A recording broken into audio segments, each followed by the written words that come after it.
Hello friends, home cook মঞ্জুতে আপনাদের সবাইকে অনেক অনেক স্বাগত। আজ আমার রেসিপিতে থাকছে শুক্তো। ভীষণই টেস্টি এই শুক্তোর রেসিপিটি আজ আমি কিভাবে বানাই এখন আপনাদের সাথে এটাই শেয়ার করব। তো শুক্তোর রেসিপিটি দেখতে থাকুন পুরোটা, আশা করছি আপনাদের ভালো লাগবে। এখানে আমি শুক্তোর সমস্ত সবজিগুলো কেটে নিয়েছি। প্রথমে নিয়েছি ডাঁটা, আলু, পেঁপে, কাঁচকলা আর নিয়েছি বিউলি ডালের বড়ি। তাছাড়াও আমি এখানে নিয়েছি বেগুন আর করলা। তো করলা আর বেগুনটাকে এখন আমি নুন আর হলুদ দিয়ে মাখিয়ে রাখবো। তো তার জন্য করলার ওপর কিছুটা নুন দিয়ে দিলাম আর বেগুনের ওপরও কিছুটা নুন দিয়ে দিলাম। এখন সামান্য হলুদ নিয়ে আমি সেটাও করলার ওপর এবং বেগুনের ওপর দিয়ে দিলাম। এখন করলাটাকে নুন আর হলুদ দিয়ে মাখিয়ে রাখবো আর বেগুনটাকেও তাই নুন আর হলুদ দিয়ে কিছুক্ষণ মাখিয়ে রাখবো।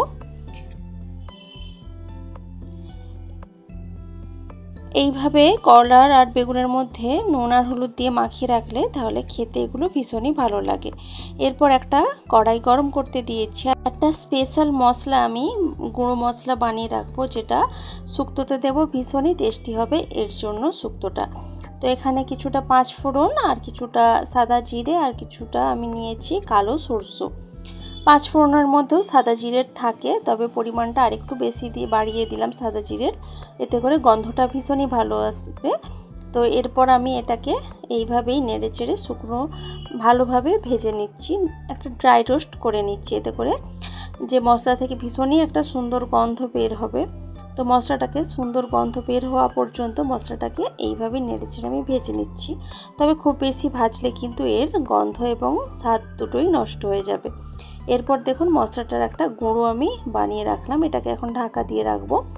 এরপর একটা কড়াই গরম করতে দিয়েছি, কড়াইতে দিয়েছি কিছুটা সরষের তেল। সরষের তেলটা যখন বেশ ভালোভাবে গরম হয়ে যাবে তখন আমি এই তেলের মধ্যে ভেজে নেব বিউলি ডালের বড়ি। তো বড়িগুলোকে বেশ ভালোভাবে লালচে করে ভেজে নিতে হবে, এতে করে বড়িগুলো ভীষণই খেতে ভালো লাগবে।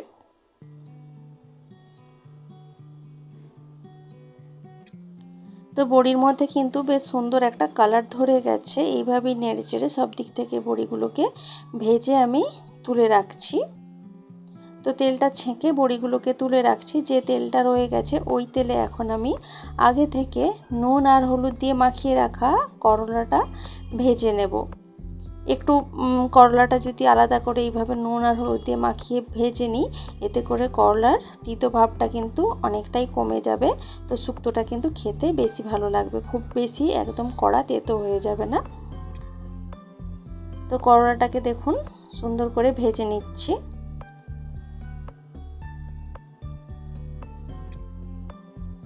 তো বেশ ভালোভাবে কিছুটা করলাটাকে ভেজে নিলাম। এখন আমি করলাটাকে তেলটা একটু ছেঁকে নিয়ে তুলে রাখছি।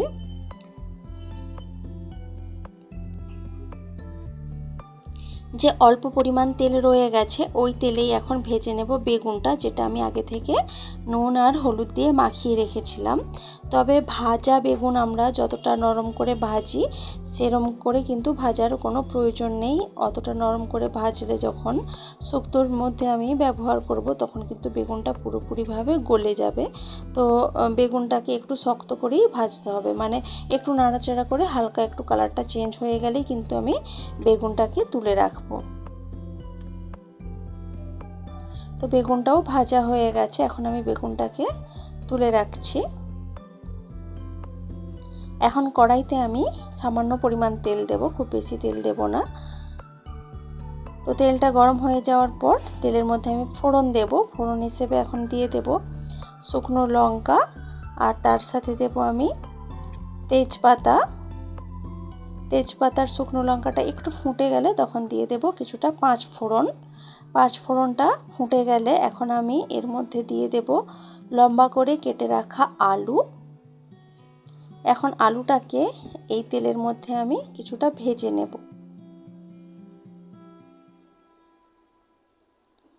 কিছুক্ষণ এইভাবেই আলুটাকে নেড়েচেড়ে আমি ভেজে নিচ্ছি। কিছুটা ভেজে নেওয়ার পর এখানে আমি দিয়ে দেব পেঁপে, যেটাকেও আমি লম্বা করে কেটে রেখেছিলাম। সেই পেঁপেটা এখন এই আলুর মধ্যে আমি দিয়ে দেব ভেজে নেওয়ার জন্য।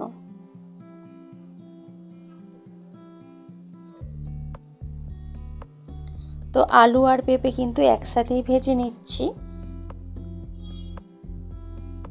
তো আলু আর পেঁপেটা কিছুটা ভেজে নেওয়ার পর এখানে আমি দিয়ে দেব লম্বা করে কেটে রাখা কাঁচকলা।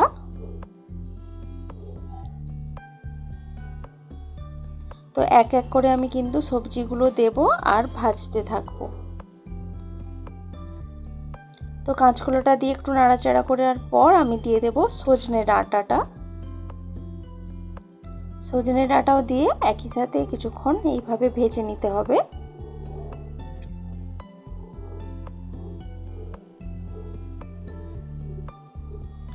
তো সবজিগুলো কিছুক্ষণ ভেজে নিলাম। এখন আমি এর মধ্যে দিয়ে দেব হাফ চামচ পরিমাণ আদা। একদমই অল্প পরিমাণ আদা আমি এখানে ব্যবহার করছি। শুক্তোতে খুব বেশি আদা দেওয়ার কিন্তু প্রয়োজন হয় না, তবে সামান্য একটু দিলে খেতে বেশ ভালো লাগে। তো আদাটা দিয়ে একটু নাড়াচাড়া করে নিচ্ছি যাতে করে আদার কাঁচা গন্ধটা চলে যায়।